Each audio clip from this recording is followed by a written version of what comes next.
Hi, thank you for showing interest in the Hepatology Society of the Philippines webinar.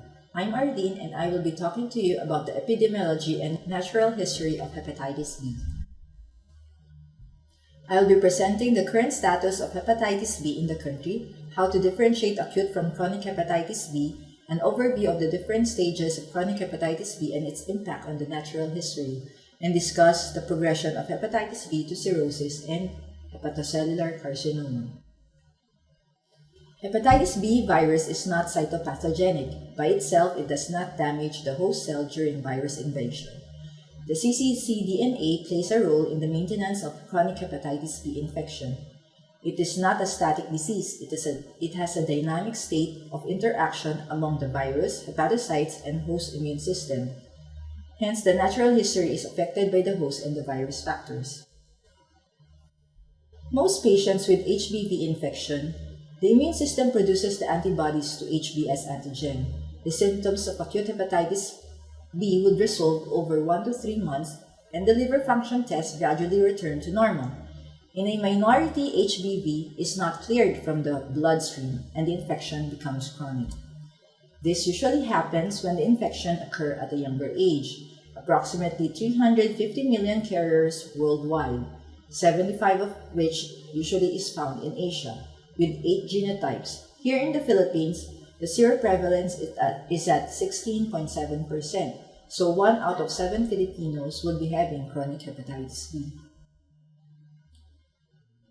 There is usually 4 stages of chronic hepatitis B infection.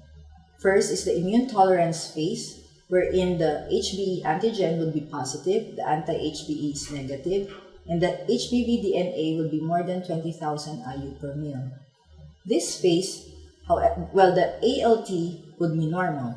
This phase is typical of infection in children and young adults. It lasts about 2 to 4 weeks in healthy adults but may last for decades in those who acquire the infection during the perinatal period. Subjects in this group are highly infectious and transmit the disease easily. A 5-year follow-up study among adults on the immunotolerant phase shows no or minimal disease progression as long as their ALT remains normal. However, for those with E-positive subjects who are more than 40 years of age with persistently high normal ALT, they may have significant necroinflammation or fibrosis.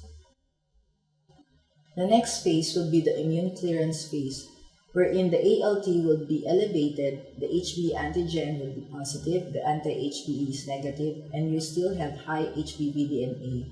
This usually occurs among 15 to 35 years of age.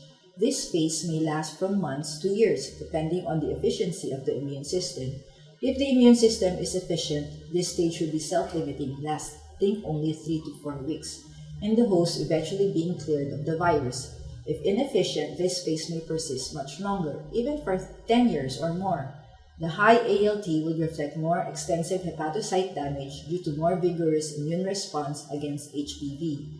These events may follow seroconversion of HBe antigen and or decreasing HBV DNA. The annual incidence of spontaneous HBe seroconversion is 2 to 15%, depending on the age, the ALT, and the genotype. So, your HBe will be negative, and then your anti-HBe will be positive. This will be your inactive carrier, where your DNA will also be low, less than 2,000, and you have normal ALT. The HBe seroconversion is followed by a sustained clinical remission, which the HBs clearance usually here would be unusual in Asian patients, but this may occur also among Caucasians at a rate of 1 to 2% per year, increasing with time.